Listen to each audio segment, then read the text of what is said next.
ભાવનગર જિલ્લાના ઘોઘા તાલુકાના ઘોઘા ગામ નજીક અકસ્માતની ઘટના બનવા પામી હતી। જો કે આ ઘટનામાં બાઇક સવારને નીલગાય વચ્ચે પડતા અકસ્માત નડ્યો હતો, જેમાં ઈજાગ્રસ્ત થતા ભોગ બનનારને હોસ્પિટલ ખસેડાયા હતા।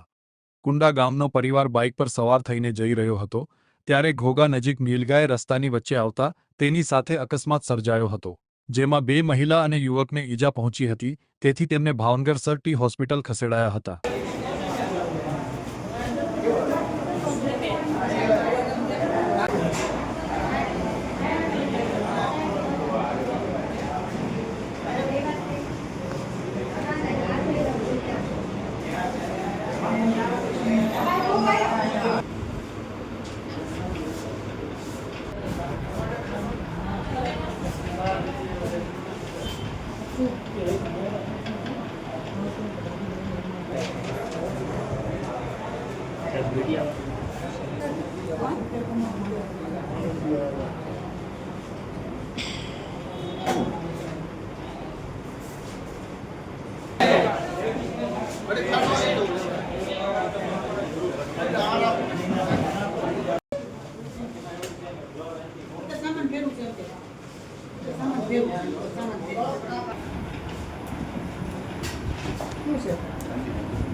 કેસ મારા હાથમાં તો